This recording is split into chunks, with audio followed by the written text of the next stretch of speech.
Welcome back to the ESG Decoded podcast. I'm Amanda Hsieh, your co-host today. I'm excited to have Jordan Enke, SVP of Stadium Operations at the Austin FC, with me on the podcast today. Jordan, welcome. Yeah, thanks for having me. I'm excited to be here. I'm really excited to be talking with you. First of all, we've never had anyone from professional sports on the podcast, so you are our first guest. I like being a first, yeah. And you were also the first professional major sports team also to the city of Austin. And that's what we're going to dive into a little bit today, is about the Austin's FC's stadium called Q2 Stadium. And just the thought, intention, design, site selection that went into a very high-profile new development, which Jordan led. I'm looking forward to hearing about how you incorporated community input, sustainability, quality of life, just so many considerations into the selection of the site, the design of the final stadium, and kind of also learning of how you're continuing to engage the community. I know that Austin has passionate sports fans. Obviously, we have a lot of college sports here, and when Austin FC announced it was coming to Austin, I think the city just went wild. And then it's like, okay, well, we don't have a professional soccer pitch. Where's the team going to play? So anyways, Jordan, tell us a little bit about yourself and how you got into this role. Yeah. I was fortunate to be essentially patient zero on this project. So I got to come in early 2018, where I was traveling back and forth. But at that time, we really thought we were trying to fit our professional soccer product into a temporary location. So a lot of that initial groundwork was trying to see if, the likes of a DKR or a Mike Myers or a Dell Diamond would fit with us. And, I think fortunately our ownership group said, we don't want to degrade the brand that we hadn't even built at the time yet. We don't want this subpar product where fans are going to come and experience something that wasn't authentically what we were trying to do. So I think financially they took it on the chin for that first couple of years, really, until 2021 when we actually completed our stadium. So then that all started transitioning once that decision was made that we won't have a temporary home. So it all really started shifting to design, site selection, and then, the construction, and then get to oversee the operation. So I was very fortunate to go from a stadium operator to then get to design something. So all the things that, I maybe wished I would have had once upon a time in a previous life, or, you go to a venue, you're like, oh, that's so cool that they're doing this. How can I implement this into a stadium? I was afforded that opportunity. And, I think all of us at Austin FC and Q2 Stadium, and we had a unique opportunity from a first mover's advantage to be the first professional sports team here in Austin, largest market at the time without a professional sports team. And so many eyes on, and so much interest from, of course, the sports fans, but also the local community, also the city council, the city government, let's say. And Austin also has its own green building code, or I'm not sure the right word, rating. Austin Energy, Austin Energy building. Yeah. So tell us a little bit about what guided you. How did you go through that process of finding the right place, the right home? I think it was the first stadium anyone on our team had ever constructed. That's why you hire people that have done it before as consultants and lobbyists and design and construction. So this was really a lot of learning opportunity for us. We knew what we wanted to do from, an obligation with the city, which had a lot of sustainability initiatives in there, which I know we'll get into here. But, I think it was lost on me a little bit from the very beginning, just the importance of site selection. And now when I talk to people that are starting this journey of, either bringing, developing a brand, bringing a team to a city, or looking at a reno versus a new build, the importance of that site selection has influential effect on everything you're going to do afterwards. How your traffic control plan works, how close you are to the population center of a city, how accessible you are, how dense your area is, how much visibility you have in there, what the city plan is for the future around you. You know, are you spurring new development? Is there already zoning cases in the works for more mixed use or more residential? So, you know, that site selection, I do say, and I'll continue to stand by it. It's, you know, it's the beginning of the process, but it's also so essential to, I think, you know, future success, whether that's filling a stadium, hosting events outside of your primary sports team, and, you know, just being that influential factor within the community that I think a lot of sports teams strive to be. And, you know, that's gained so much ground where we're not just playing soccer in here. You know, we had 364 events last year. We're busy. And that was always one of the design pillars, is we wanted to be active 365, because you don't take up the amount of acreage that we did with this project. We don't build something that's as expensive as this to have it sit dormant. We want it to be a community asset. And, you know, I do think we've achieved that. I noticed that some stadiums tend to be located in or right around downtown.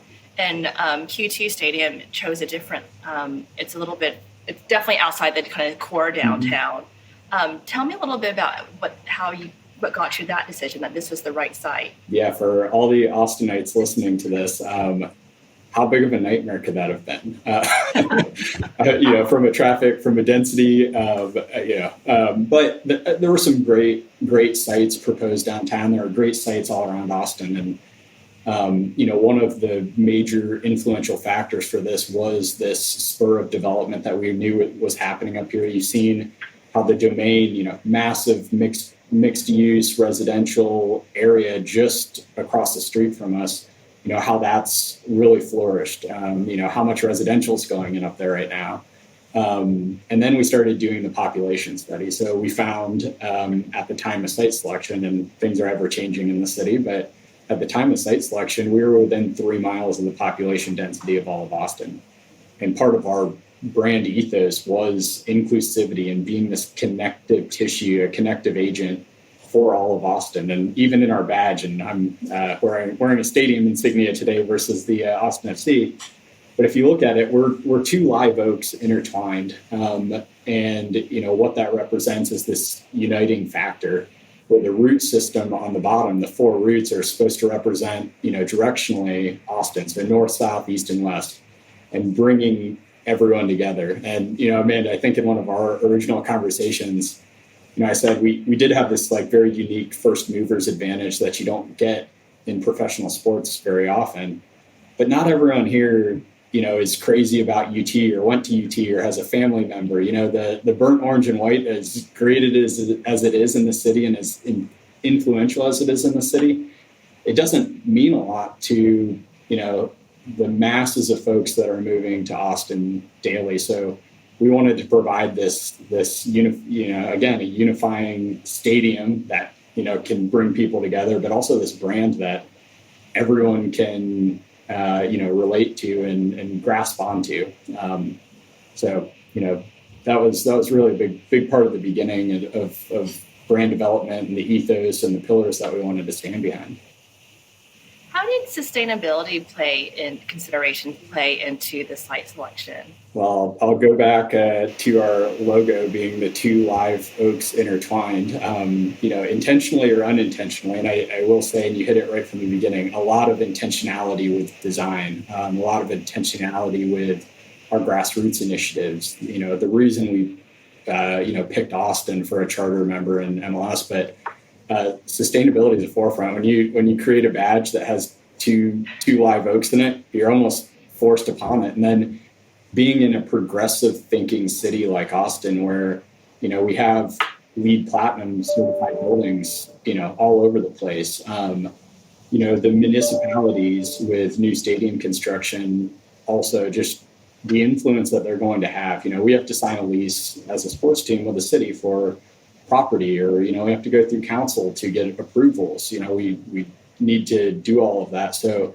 they held us accountable too, which, you know, I think was a big play from Austin. You know, it's something that, you know, internally might have been table stakes, but for them to put an Austin Energy green building 2-star rating or a LEED silver as, our base minimum, that set the standard right from the beginning. And as we went through the design process, and we had charrettes with, your alphabet soup of city departments, which was a lot of fun and we can get into. But as we went through all that, and we started calculating our points on some of our early design work, and we're so close to gold. This is our new standard. We need to outperform. And I think too, it just shows the emphasis that Austin SC wasn't coming in. We weren't going to do the bare minimum to get by. We had these opportunities to outperform, and we were able to capitalize on that. And that's something I'm personally very proud of. As being a part of this project, and very happy that ownership, was supportive of that as well, because without the financial backing, it's difficult. These things are not inexpensive.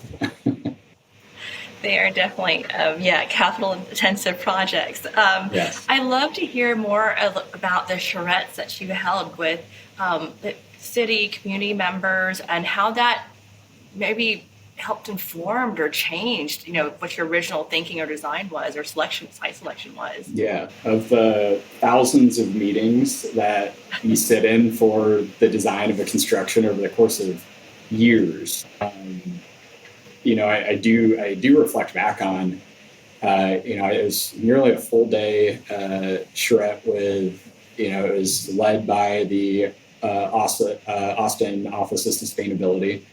But we had Watershed participate, we had Austin Transportation participate, we had Parks and Rec participate, we had Cap Metro, our transit authority here in town, participate. We had our architect, we had our owner's rep in those meetings. So we had this huge population, what I like to call like a very expensive meeting with some of the people we had in there. But, walking out of that, we learned things, that we didn't know were feasible, and I think one of the biggest and prouder moments that came out of that was working with Austin Watershed. And, if you look at original designs on how our biofiltration pond originally looked, it was small, it was site specific, and we kept growing this thing. So we got to participate in a reimbursement program. So, we put forth original capital, but instead of capturing, the 24 acres that we're on, we opened that up to over 45 acres. Of that 45 acres, 34.6 of those acres were never before treated. So, when we talk about developing a stadium, we really have to classify that as site improvements. And because we, we're a sensitive land project and building on a brown site, so an already constructed site, that was previously owned by the city in various degrees over the years. We kind of, we were able to parlay a lot of those pieces together and chip away at getting some of those points to get to gold. But like I said, the stormwater story was really one of the big ones that came out of there. And, I think anyone that lives in Central Texas understands the importance of, stormwater management. We actually, as the peak, as storms increase in intensity and you go from, a 2 to 5, 10, 100-year, 500-year storm, we actually, the separation of peak flow rate on our site actually increases substantially from what it previously was. So as we have more intense storms, our pond performs in such a way that we're actually, increasing or decreasing that peak flow rate before it goes back out into the stream. So we're cleaning that water up, it's biofiltering through ours, and then it pumps back, as I like to say, like back into the wild. I love it. I think something else that you told me that I was really fascinated by was during the site selection, one of the considerations is also how do you move? I think capacity is 20,000 plus people. Yes. From the stadium, not only from a kind of quality of life consideration, but also from a sustainability point of view. I mean, if we're all driving, that's a lot of greenhouse gas emissions. So tell us more about that. Yeah, and the tackling vehicle miles traveled is something that's going to really turn a concentration in my mind, and a sustainability task force that we have here at Austin FC. But you're right, that site selection is so important because we built 700 on-site parking spaces. Our lease says up to 1,000. So no matter what, and I think the percentage was, we came in 70% lower for what was advised by Parking Council for on-site parking for a 20,500 person venue. What that meant to me was that site selection, we better be on bus routes, we better be on a rail route, we better have options for active and micro mobility. And with that, we were able to achieve that. We're on 3 bus routes. Something, that's currently in process is through Project Connect and that $7.1 billion that got passed back in 2020. There's a station that's being built on our east side. So right now that drop-off point's, maybe a half mile if you take the sidewalks and obey the right-of-way laws properly. Some people cheat and they can get here a little quicker, but it also drops you off at 2 breweries, which is a good story for our supporters. But, that will eventually, towards the end of this year when they hit substantial completion, we're going to have a drop off right at the stadium. So what's that mean for us? Personally, I'll get to take the rail every day, from up north, which I'm very excited about. But all of our fans, we work very closely with Cap Metro, and they've been a great partner with us. I think we both see Austin FC and events at QT Stadium as being an opportunity to be an agent of change here in Austin for changing that mentality of, I live in Texas, I need to have a personal vehicle, and everyone in my family, if we're coming to a game, everyone's going to drive their own vehicle. So we do have this opportunity to be that agent of change, and Cap Metro has been great with us for that. So, we've done initiatives, and we continue to do these where post-event on the west side of our stadium, we stack anywhere from 10 to 14 of the 803 line that runs back down south. And you can jump on those after the match, and we just, as one fills up, we push it south as the next one. So, there's some cheat codes if you know where the park and ride locations are too. You could essentially just get a free lift back to your car. For that, when we start talking about like first mile, last mile, which then really helps congestion, and that's something I've been really proud of how our site was developed was there's good circulation. We don't have a lot of idling, which contributes to these greenhouse emissions. And people are able to get into the venue quicker. They're able to leave faster. We're able to dump our site, everyone egress if they want to within 25, 30 minutes, which I honestly can't think of many sports teams that can attribute that. And it's just a part of how our parking network, works. We can only have 700 on-site vehicles. So, with that, at the end of the match, I always say it's like kicking an anthill. Everyone has to disperse. So a lot more active mobility options getting to our venue, which is important. Even as a part of that design, we built a portion of the Red Line Trail, which chases the Red Line, which is the rail line. We built a section of that, which, the future goal is to have 32 miles connecting south of the river in Austin all the way up to Leander, which, will be a big public-private venture that, I'm excited to see come, but I'm glad that we were able to contribute to that as well. And we do. We see bikes. We do a free bike valet every match, which is kind of a neat thing. I don't know if many people have heard of that. I get a lot of questions on it, but we do want to encourage, the active and micro mobility side of getting to the venue as well, and not always defaulting to your personal vehicle. I think that's fascinating because a lot of times we think about kind of our scope 1 and scope 2 emissions, right? What it's kind of within our fence, like we can control directly, but through this very intentional design, also the choices that you made. For example, only offering a limited number of parking spots on purpose to encourage, more sustainable forms of transport, but also more also different ways that also just improve convenience as well and quality of life. When you're selecting the site and building the stadium, you also engaged with local community members as well to get their input. What were some of their concerns, and how did you kind of, based off the information you received from those charrettes with local community members, how did you adopt the design or site selection? Yeah, some of those conversations were more difficult than others, right? There always seems to be a very vocal minority sometimes that are in opposition at the beginning of some of these projects, just not understanding what the end impact will be. And, to be perfectly honest, I don't know if anyone really understands what the full impact's going to be until after you've been in operations for a couple of years. But part of that was council meetings, right? Where community members had opportunities to voice concerns, and a lot of the concerns that you hear from the community, and again, very rightfully so, that, they were here before us, before, we thought about building a stadium, so their voices need to be heard.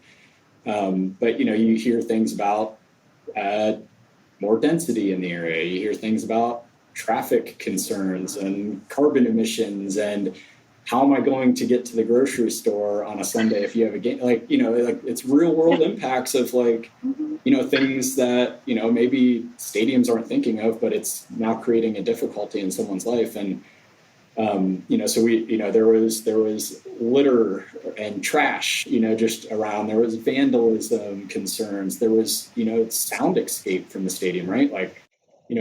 A big objective that I had a massive advantage to a lot of my peers was I wasn't operating a team. So I had a lot of opportunity to, we went to churches and had meetings. We had the council meetings. We invited people for sit downs. We opened up a lot of chains of communication. So in match, one of my objectives was, if you have issues in match, we want to hear them and try to respond to them in real time. So we gave them the phone number to our command post. And when I say them, this is more the local affected neighborhood association groups. So working with all the neighborhood association presidents, local business owners. And we gave them phone number to our command post. So, everyone is up there. This is where decisions get made and resources are deployed from on our event days. We had a text program that's typically only used for in-stadium, but we opened it up to neighbors. I had a quite literally walking and knocking campaign where I walked down McCullough, the street that we're addressed on. I knocked on every single business door, just trying to get some FaceTime, introduce myself, so I didn't have to send some hollow mailer or hollow, email. I just wanted to have face-to-face interaction. And, I think having that time and going through those steps, and then getting through our first couple of events, we didn't hear anything, which I was impressed. Our first match, we worked with the entertainment division of the city, and we had sound sentinels set up on our property line just to see what our decibel reading was going to be, and if we were, getting closer, eclipsing the dB rating for city code. And, again, with the design of the stadium, and our roof specifically, even though we have open corners to help with passive cooling to catch the prevailing breeze, there's not a lot of noise escape. So, and soccer is great too, because the amplified noise doesn't happen continuously. If you're in the NBA, they're playing music nonstop. Soccer is such a pure sport where it's just the excitement of the fans, that's really driving that noise. So, that was good. So that was the community neighborhood association perspective. The fun part was working with our supporter groups, and watching how they evolved and grew. And before, once we selected our site, they were out on an adjacent site at night on Tuesdays, I think it was, and they were practicing. They were practicing as the band, right? Like Will Morga, who has all the instruments in our supporter section.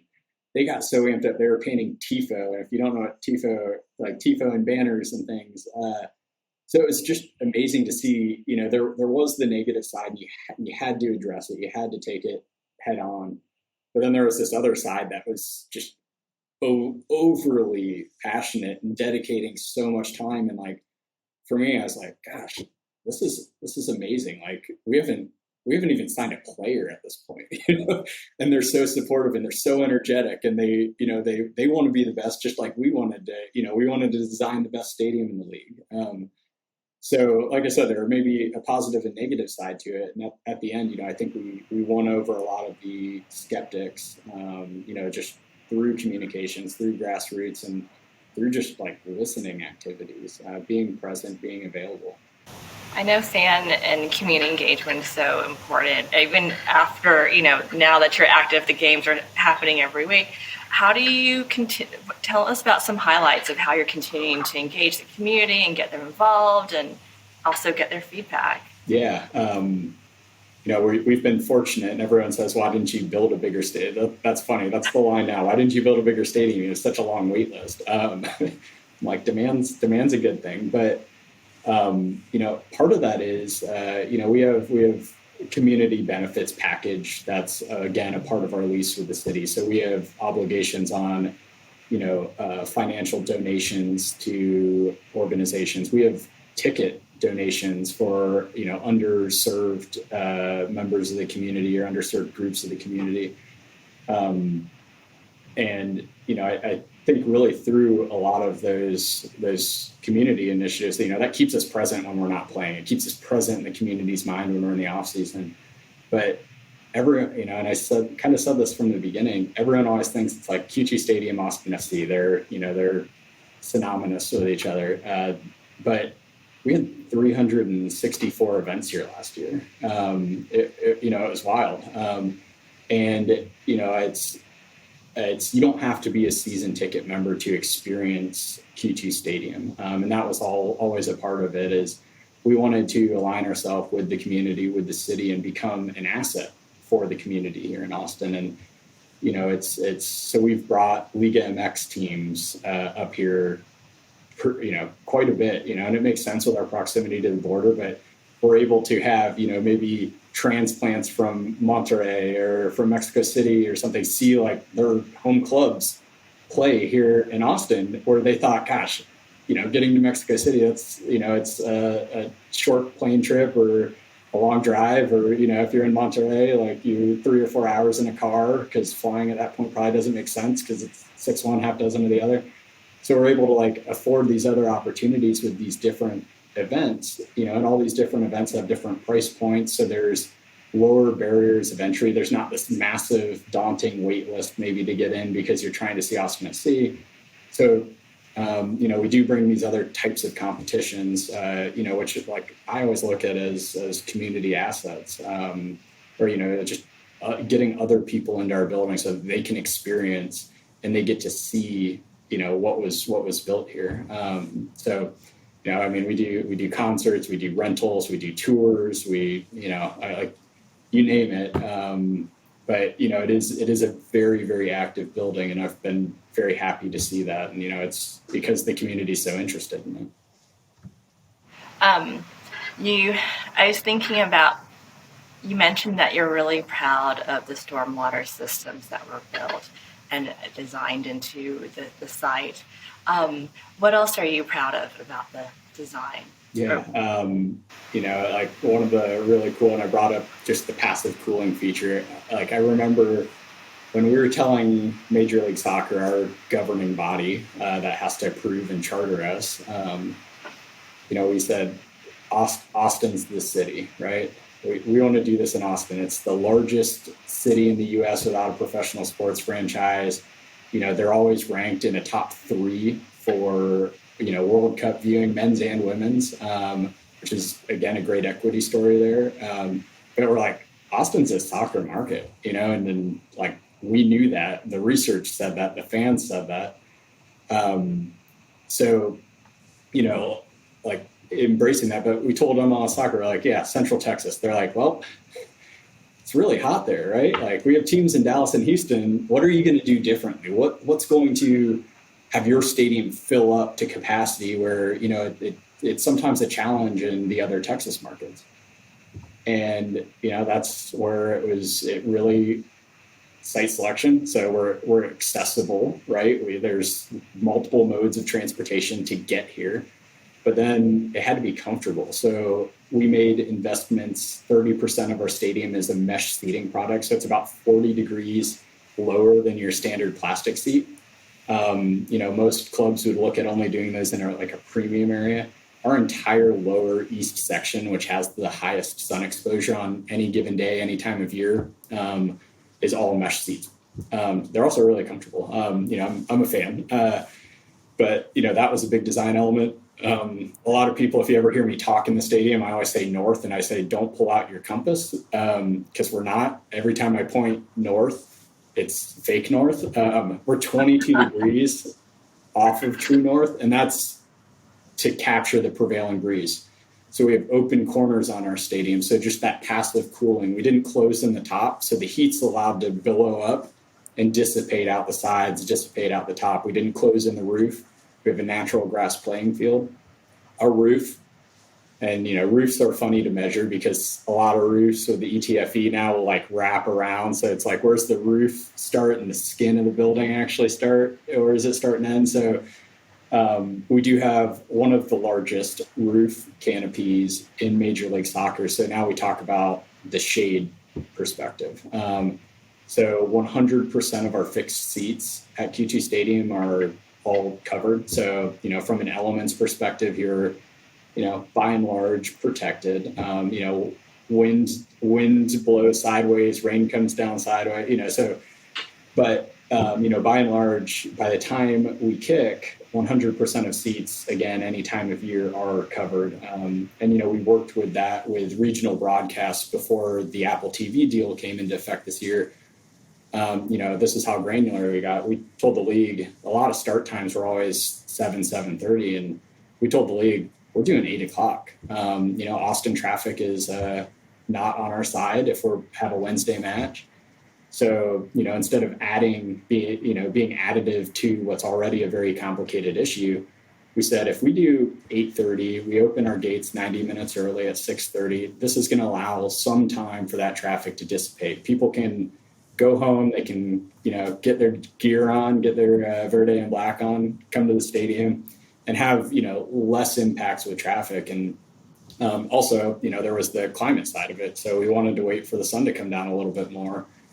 So people were able to enjoy the experience versus, you know, always having to wear sunglasses, put on tons of sunscreen, you know, and just have a unenjoyable experience if you're always sun exposed. So, you know, those were a lot of the considerations. So, you know, I was really happy, you know, I think through the design phase, you inevitably start having some cost creep, you know, specifically as we were designing and building during COVID.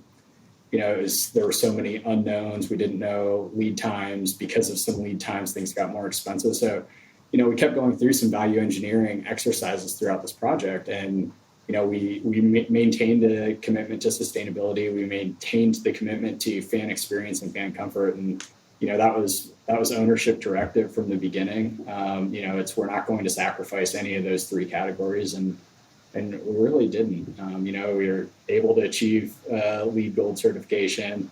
You know, I think based on the Players Association last year, we also have the best atmosphere in Major League Soccer. So, you know, it's those investments I think have paid dividends. And, you know, I think that's you know, I'm really proud of just walking in here on Saturdays and seeing high show rates, seeing people in before kick. You know, that means the traffic plan's working, the site plan's working, the security plan's working, the tickets working, the point of sale inside's working. And when we have butts and seats at the kickoff, you know, that shows everything stacked up and it's working well.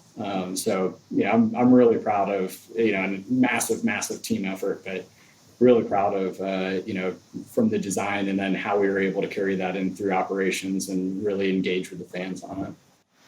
That's amazing. Jordan, thank you so much for being on the podcast today and sharing your experience and your insights and just, yeah, everything. Just, I love all the little details that you thought about to make it more sustainable, to engage all these stakeholders, and in the end, just have the stadium that we all love and a team that we all love and get behind. Very cool. Thank you so much. Yeah, no, I appreciate the invite and always enjoy the conversations, Amanda.